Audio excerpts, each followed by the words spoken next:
24 August 1ನೇ ತಾರೀಕು. ಹೌದು. But ಸಿದ್ದರಾಮಯ್ಯನವ್ರ ಮೇಲಿರುವ ಮತ್ತೊಂದು ಆರೋಪ ಅಂದ್ರೆ ಸರ್, ನಾನು ನೇರವಾಗಿ ಕೇಳ್ಬಿಡ್ತೀನಿ. ಈಗ ದಲಿತ ಸಿಎಂ ಅನ್ನೋ ಕೂಗು ಬರ್ತಾ ಇರುವಾಗ ಪರಮೇಶ್ವರ್ ಸಾಹೇಬ್ರ ಹೆಸರು ಮುನ್ನೆಲೆಗೆ ಬರ್ತಾ ಇದೆ. ಪರಮೇಶ್ವರ್ ಸಾಹೇಬ್ರನ್ನ ಹಿಂದೆ ಮೆಟ್ಟಿಸುವ ಕೆಲಸವನ್ನ ಸಿದ್ದರಾಮಯ್ಯನವರು ಈ ಒಳ ಮೀಸಲಾತಿ ಕಲಹದ ಮೂಲಕ ಮಾಡ್ತಾ ಇದ್ದಾರೆ. ಎಡಗೈ ಬಲಗೈ ಪಂಗಡದ ನಡುವೆ ಜಗಳ ತಂದು ಬೇಕು ಅಂತಲೇ ಬಲಗೈ ಸಂಖ್ಯೆಯನ್ನ ಕಡಿಮೆ ತೋರಿಸಿ ಈ ಎರಡೂ ಪಂಗಡಗಳ ನಡುವೆ ಜಗಳ ತಂದು ಪರಮೇಶ್ವರ್ ಅವರು ಮುಖ್ಯಮಂತ್ರಿ ಆಗದೆ ಇರೋ ರೀತಿಯಲ್ಲಿ ಮಾಡೋದೇ ಇದರ ಮೂಲ ಉದ್ದೇಶ ಅನ್ನೋ ಆರೋಪಗಳಿದೆ. ಅವೆಲ್ಲ ಆಧಾರರಹಿತವಾದಂಥ ಇದು ಆರೋಪ. ಯಾರ ಜನಸಂಖ್ಯೆಯನ್ನು ಕುಗ್ಸಕ್ಕೆ ಹೋಗಿಲ್ಲ, ಯಾರನ್ನು ಕೂಡ ಒಡೆದಾಳುವ ನೀತಿಯನ್ನು ಮುಖ್ಯಮಂತ್ರಿ ಸಿದ್ದರಾಮಯ್ಯನವರು ಅನುಸರಿಸಿಲ್ಲ. ಸರ್ವರಿಗೂ ಸಮಪಾಲು ಸಮಬಾಳು ಅನ್ನೋ ಒಂದು ನೀತಿ ಬಾಬಾ ಸಾಹೇಬ್ ಅಂಬೇಡ್ಕರ್ ಅವರ ಆಶಯ, ಸಂವಿಧಾನದ ಇಚ್ಛೆಯಂತೆ ಅವರು ಇವತ್ತು ಸಾಮಾಜಿಕ ನ್ಯಾಯವನ್ನು ಕೊಡ್ಲಿಕ್ಕೆ ಹೊರಟಿದ್ದಾರೆ. ಅದು ಅವರ ಹೇಳ್ತಕ್ಕಂಥದ್ದು ಭಾಳ ಬಾಲಿಶ ಸತ್ಯ ಅಲ್ಲ ಅಂತಂದೇಳಿ ನಾನು ಸ್ಪಷ್ಟಪಡಿಸ್ತೀನಿ. ಬಟ್ ಹೋರಾಟಗಾರರು ಕೊಟ್ಟಿರೋ ಲೆಕ್ಕ ಸರ್, ತಪ್ಪಿದ್ರೆ ನೀವು ಕರೆಕ್ಟ್ ಮಾಡಿ ಹೇಳಿ. 2011ರ ಸೆನ್ಸಸ್ ಅನ್ನ ಇಟ್ಕೊಂಡು ಈಗ ನಾಗಮೋಹನ್ ದಾಸ್ ಅವರು ಕೊಟ್ಟಿರುವ ರಿಪೋರ್ಟ್ ಅನ್ನ ತಾಳೆ ಮಾಡಿ ಮಾತನಾಡ್ತಿದ್ದಾರೆ ಬಲಗೈ ಸಮುದಾಯದ ಹೋರಾಟಗಾರರು. ಒಂದು ಉದಾಹರಣೆ, ಆದಿ ಕರ್ನಾಟಕ ಅನ್ನೋ ಸಮುದಾಯ 2011ರ ಸೆನ್ಸಸ್ ಪ್ರಕಾರ 29 ಲಕ್ಷ ಚಿಲ್ಲರೆ ಇತ್ತು ಆ ಜನಸಂಖ್ಯೆ. ಆದ್ರೆ ನಾಗಮೋಹನ್ ದಾಸ್ ಅವ್ರ ವರದಿ ಪ್ರಕಾರ ಕೇವಲ 1.47 ಲಕ್ಷ ತೋರಿಸ್ತಿದ್ದಾರೆ. ಇನ್ನೊಂದು ಕಡೆಯಲ್ಲಿ ಮಾದಿಗ ಸಮುದಾಯದ್ದು 7.4 ಲಕ್ಷ 2011ನೇ ಇಸ್ವಿಯಲ್ಲಿ ಇತ್ತು. ಅದನ್ನೇ ಗಿದ್ದಕ್ಕಿದ್ದಂಗೆ 24.72 ಲಕ್ಷ ತೋರಿಸ್ತಾ ಇದ್ದಾರೆ. ಈಗ ಮಾದಿಗ ಸಮುದಾಯದ ಗ್ರೋತ್ ರೇಟು 212%. ಬಾಕಿ ಇಲ್ಲ ನೋಡಿ, ಲಂಬಾಣಿ 11% ಇದೆ, ಬೋವಿ ನೋಡಿ 11% ಇದೆ, ಕೊರಮ ನೋಡಿ 16% ಇದೆ, ಕೊರ್ಚ ನೋಡಿ 3% ಇದೆ. ಅದು ಹೆಂಗೆ ಮಾದಿಗ ಸಮುದಾಯ ಮಾತ್ರ 2011ರಿಂದ 20 ವರ್ಷ 10-11 ವರ್ಷದಲ್ಲಿ 212% ಹೆಂಗೆ ಗ್ರೋತ್ ರೇಟು? ಇಲ್ಲೇ ಲೆಕ್ಕ ತಪ್ತಾ ಇದೆ. ಬೇಕು ಅಂತ ಒಂದು ಸಮುದಾಯದ ಜನಸಂಖ್ಯೆನ ಜಾಸ್ತಿ ತೋರಿಸ್ತಿದ್ದಾರೆ ಅನ್ನೋ ಆರೋಪ. ಅವರು ಇವತ್ತು ನಮ್ಮ ಮುಂದೆ ಇದ್ದಿದ್ರೆ ಅವ್ರಿಗೆ ಸರಿಯಾಗಿ ಹೇಳ್ತಾ ಇದ್ದೆ. ಅಲ್ಲ, ನಮ್ಮ ವಾಹಿನಿ ಮೂಲಕನೂ ಉತ್ತರ ಕೊಡಲ್ಲ. ಕೇಳಿ, ಅವ್ರಿಗೆ ಹೇಳ್ತಿದ್ದೀನಿ. ಆದಿ ಕರ್ನಾಟಕ ಅಂದರೆ ನಿಮಗೆ ಗೊತ್ತಿರಲಿ, ಫಸ್ಟ್ ಅವ್ರಿಗಿಂತ ನಿಮಗೆ ಚೆನ್ನಾಗಿ ಗೊತ್ತಿರಲಿ.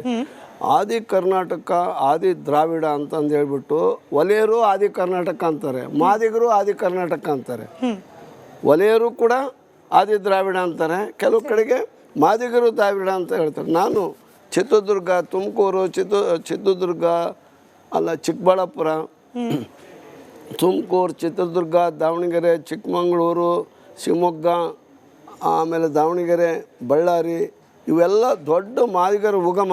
ಅಲ್ಲೆಲ್ಲ ನಾವು ಆದಿ ಕರ್ನಾಟಕ ಅಂತ ಬರೆಸ್ತೀವಿ. ಮಾದಿಗರು ಅವರು ಆದಿ ದ್ರಾವಿಡ ಅಂತ ಬರೆಸ್ತಾರೆ.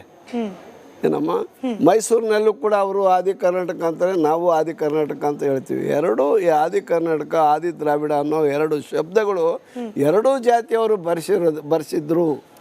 ಅವಷ್ಟು ನಮ್ಮವೇ ಅಂತ ಅಂತಾರೆ ಅವರು. ತಪ್ಪದು.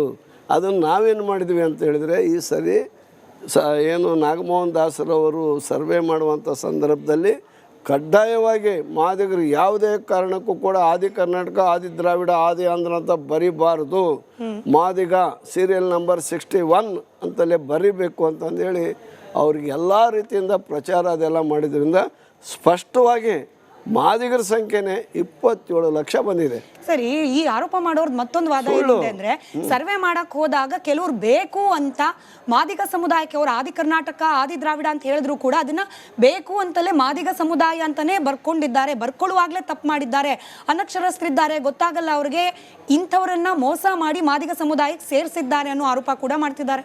ಅದು ಅವ್ರು ಹೇಳೋದು ಏನಿದೆ ಅಮ್ಮ, ಬರೀ ಅದೇ ಕೆಲಸ ನೋಡಿ. ಅವ್ರು ಹೆಂಗೆ ಹೇಳ್ತಾರಂದ್ರೆ, ಸದಾಶಿವ ಆಯೋಗದ ವರದಿನ ಒಪ್ಪಕ್ಕೆ ರೆಡಿ ಇಲ್ಲ. ಮಾಧವ ಸ್ವಾಮಿ ಅವರು ಒಂದು ಎಲ್ಲ ರೀತಿಯನ್ನು ಅಧ್ಯಯನ ಮಾಡಿಬಿಟ್ಟು ಆ ಸಚಿವ ಸಂಪುಟ ಉಪಸಮಿತಿ ಕೊಟ್ಟಿರ್ತಕ್ಕಂಥ ಆ ವರದಿನೂ ಒಪ್ಪಕ್ಕೆ ರೆಡಿ ಇಲ್ಲ. ನಾಗಮೋಹನ್ ದಾಸ್ ವರದಿನೂ ಕೂಡ ಒಪ್ಪಕ್ಕೆ ರೆಡಿ ಇಲ್ಲ. ಒಪ್ಪಿದ್ರು ಎಲ್ಲ ಆಗಿತ್ತು, ಎಲ್ಲ ಒಪ್ಪಿದ್ರು ಎಲ್ಲ ಆಗಿತ್ತು. ಈಗ ಅದನ್ನು ತಕರಾರು ಎತ್ತಿದ್ದಾರೆ. ಈಗ ಕೇಳಿ ನಿಮ್ಗೆ ಹೇಳ್ತೀನಿ, ಉದ್ಯೋಗದಲ್ಲಿ, ಶಿಕ್ಷಣದಲ್ಲಿ ಒಳ ಮೀಸಲಾತಿ ಕೊಡಬೇಕು. ಈ ಒಳ ಮೀಸಲಾತಿ ಸಂಪೂರ್ಣವಾಗಿ ಜಾರಿಯಾಗಿದೆ. ಉದ್ಯೋಗದಲ್ಲಿ ಜಾರಿಯಾಗಿದೆ, 17%ಕ್ಕಾಗಿತ್ತು, ಅದು 15ರಲ್ಲಿ ಈಗ ಆ ರೇಷೋ ಪ್ರಕಾರ ವಿಂಗಡಣೆ ಮಾಡಬೇಕು. ಕ್ಯಾರಿಯರ್ಗೆ ಎಷ್ಟು ಅನ್ನೋದು ಅಷ್ಟೇ ಬಾಕಿ ಇರೋದು. ಇನ್ನು ಶಿಕ್ಷಣದಲ್ಲಿ ಈಗಾಗಲೇ ಒಳ ಮೀಸಲಾತಿ ಜಾರಿಯಾಗಿದೆ.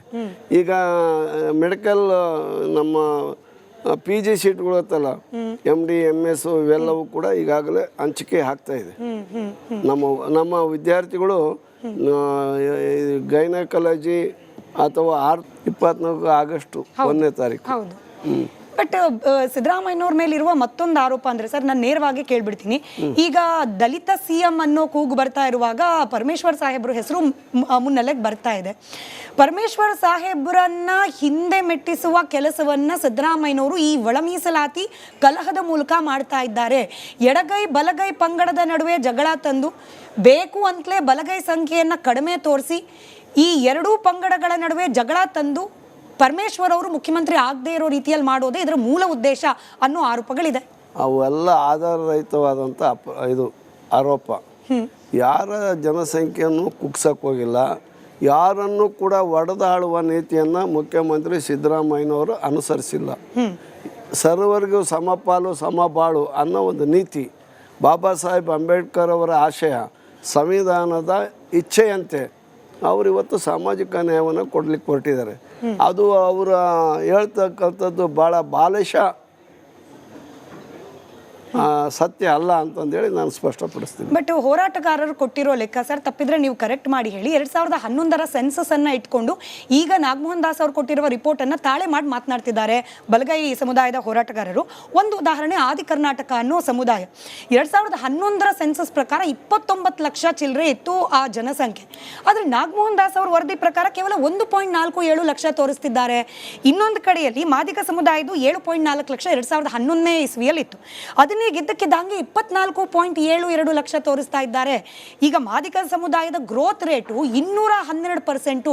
ಬಾಕಿ ಇಲ್ಲ ನೋಡಿ, ಲಂಬಾಣಿ 11% ಇದೆ, ಬೋವಿ ನೋಡಿ 11% ಇದೆ, ಕೊರಮ ನೋಡಿ 16% ಇದೆ, ಕೊರ್ಚ ನೋಡಿ 3% ಇದೆ. ಅದು ಹೆಂಗೆ ಮಾದಿಗ ಸಮುದಾಯ ಮಾತ್ರ 2011ರಿಂದ 20 ವರ್ಷ 10-11 ವರ್ಷದಲ್ಲಿ 212% ಹೆಂಗೆ ಗ್ರೋತ್ ರೇಟು? ಇಲ್ಲೇ ಲೆಕ್ಕ ತಪ್ತಾ ಇದೆ. ಬೇಕು ಅಂತ ಒಂದು ಸಮುದಾಯದ ಜನಸಂಖ್ಯೆನ ಜಾಸ್ತಿ ತೋರಿಸ್ತಿದ್ದಾರೆ ಅನ್ನೋ ಆರೋಪ. ಅವರು ಇವತ್ತು ನಮ್ಮ ಮುಂದೆ ಇದ್ದಿದ್ರೆ ಅವ್ರಿಗೆ ಸರಿಯಾಗಿ ಹೇಳ್ತಾ ಇದ್ದೆ. ಅಲ್ಲ, ನಮ್ಮ ವಾಹಿನಿ ಮೂಲಕನೂ ಉತ್ತರ ಅಲ್ಲ, ಕೇಳಿ, ಅವ್ರಿಗೆ ಹೇಳ್ತಿದ್ದೀನಿ. ಆದಿ ಕರ್ನಾಟಕ ಅಂದರೆ ನಿಮಗೆ ಗೊತ್ತಿರಲಿ, ಫಸ್ಟ್ ಅವ್ರಿಗಿಂತ ನಿಮಗೆ ಚೆನ್ನಾಗಿ ಗೊತ್ತಿರಲಿ.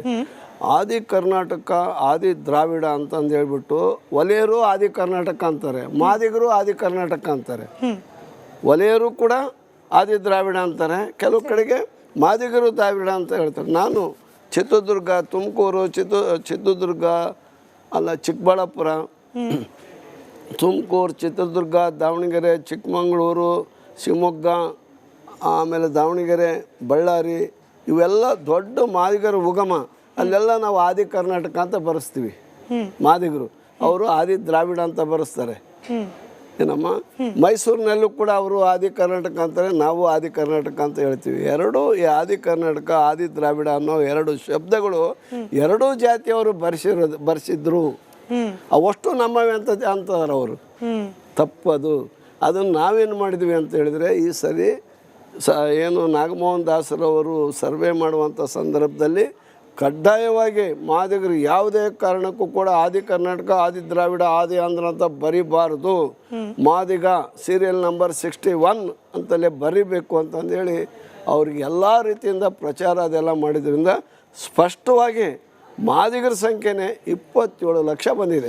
ಸರಿ, ಈ ಆರೋಪ ಮಾಡೋರ್ದು ಮತ್ತೊಂದು ವಾದ ಏನಿದೆ ಅಂದ್ರೆ, ಸರ್ವೆ ಮಾಡಕ್ ಹೋದಾಗ ಕೆಲವ್ರು ಬೇಕು ಅಂತ ಮಾದಿಗ ಸಮುದಾಯಕ್ಕೆ ಅವರು ಆದಿ ಕರ್ನಾಟಕ, ಆದಿ ದ್ರಾವಿಡ ಅಂತ ಹೇಳಿದ್ರು ಕೂಡ ಅದನ್ನ ಬೇಕು ಅಂತಲೇ ಮಾದಿಗ ಸಮುದಾಯ ಅಂತಾನೆ ಬರ್ಕೊಂಡಿದ್ದಾರೆ, ಬರ್ಕೊಳ್ಳುವಾಗ್ಲೇ ತಪ್ಪು ಮಾಡಿದ್ದಾರೆ, ಅನಕ್ಷರಸ್ಥರಿದ್ದಾರೆ, ಗೊತ್ತಾಗಲ್ಲ ಅವ್ರಿಗೆ, ಇಂಥವ್ರನ್ನ ಮೋಸ ಮಾಡಿ ಮಾದಿಗ ಸಮುದಾಯಕ್ಕೆ ಸೇರಿಸಿದ್ದಾರೆ ಅನ್ನೋ ಆರೋಪ ಕೂಡ ಮಾಡ್ತಿದ್ದಾರೆ. ಅದು ಅವ್ರು ಹೇಳೋದು ಏನಿದೆ ಅಮ್ಮ, ಬರೀ ಅದೇ ಕೆಲಸ ನೋಡಿ. ಅವ್ರು ಹೆಂಗೆ ಹೇಳ್ತಾರಂದ್ರೆ, ಸದಾಶಿವ ಆಯೋಗದ ವರದಿನ ಒಪ್ಪಕ್ಕೆ ರೆಡಿ ಇಲ್ಲ.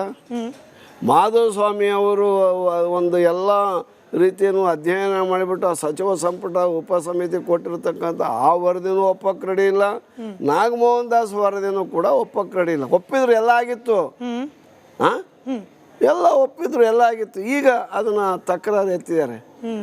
ಈಗ ಕೇಳಿ ನಿಮ್ಗೆ ಹೇಳ್ತೀನಿ, ಉದ್ಯೋಗದಲ್ಲಿ, ಶಿಕ್ಷಣದಲ್ಲಿ ಒಳ ಮೀಸಲಾತಿ ಕೊಡಬೇಕು. ಈ ಒಳ ಮೀಸಲಾತಿ ಸಂಪೂರ್ಣವಾಗಿ ಜಾರಿಯಾಗಿದೆ. ಉದ್ಯೋಗದಲ್ಲಿ ಜಾರಿಯಾಗಿದೆ, 17%ಕ್ಕಾಗಿತ್ತು, ಅದು 15ರಲ್ಲಿ ಈಗ ಆ ರೇಷು ಪ್ರಕಾರ ವಿಂಗಡಣೆ ಮಾಡಬೇಕು. ಕ್ಯಾರಿಯರ್ಗೆ ಎಷ್ಟು ಅನ್ನೋದು ಅಷ್ಟೇ ಬಾಕಿ ಇರೋದು. ಇನ್ನು ಶಿಕ್ಷಣದಲ್ಲಿ ಈಗಾಗಲೇ ಒಳ ಮೀಸಲಾತಿ ಜಾರಿಯಾಗಿದೆ. ಈಗ ಮೆಡಿಕಲ್ ನಮ್ಮ PG ಸೀಟ್ಗಳು ಇರ್ತಲ್ಲ, MD MS ಇವೆಲ್ಲವೂ ಕೂಡ ಈಗಾಗಲೇ ಹಂಚಿಕೆ ಆಗ್ತಾ ಇದೆ. ನಮ್ಮ ವಿದ್ಯಾರ್ಥಿಗಳು ಗೈನಕಾಲಜಿ ಅಥವಾ